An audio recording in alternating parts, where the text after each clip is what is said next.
I'm Jim Cross, KTAR senior news reporter.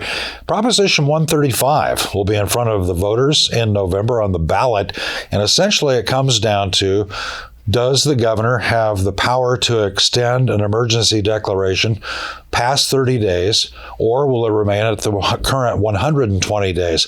Now, this all goes back to Republican anger, a lot of it over Doug Ducey, the former Republican governor's 2+ year declaration of emergency during the COVID pandemic. And so voters will decide again in November, more or less the governor's emergency powers. Proposition 135, if approved by Arizona voters, would terminate the governor's emergency powers with the exceptions of war, fire, or flood 30 days after the governor's proclamation, unless extended by the legislature. Right now, the governor has the power to declare an emergency for 120 days.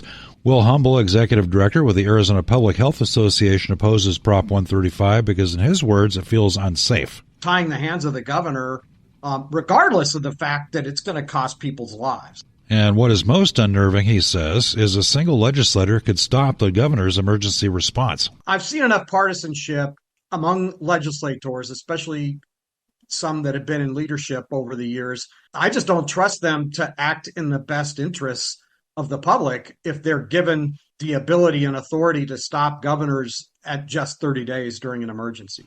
Greg Blackie with the Arizona Free Enterprise Club supports Prop 135 and says this isn't being driven by partisan politics. It's about checks and balances and bringing more voices into the mix. And that's really why we have, separate entities, separate chambers of government holding power so that one person can't, just decide unilaterally to do these things. And we all remember former Governor Doug Ducey's announcement in March of 2020 as the number of COVID cases across the state exploded. To remain ahead of the virus, I'm declaring a declaration of public health emergency. The beginning of the 2-year declaration of emergency, Humble says that's what eventually fueled efforts in the state legislature that led to Prop 135 going to voters in November. They already addressed it by limiting governors' emergency authority to just 120 days for public health emergencies. And now they've decided that's even too long and they want to micromanage it after just a month.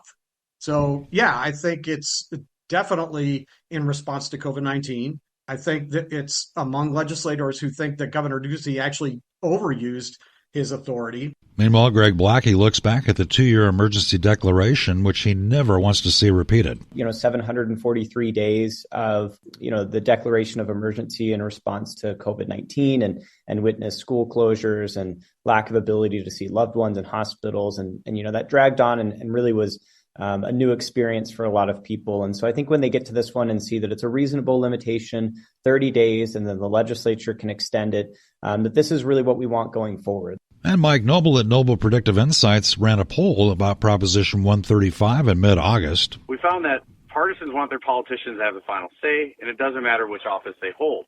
1/3 of the elected, or 29%, were in support of it. 32% said they were in opposition. But the biggest group, 39%, weren't sure or weren't planning on voting on it. So basically, 1/3 support, 1/3 opposed, the rest, It's more of a partisan football right now, but for a chunk of the electorate, it can kind of go either way. Jim Cross, KTAR News.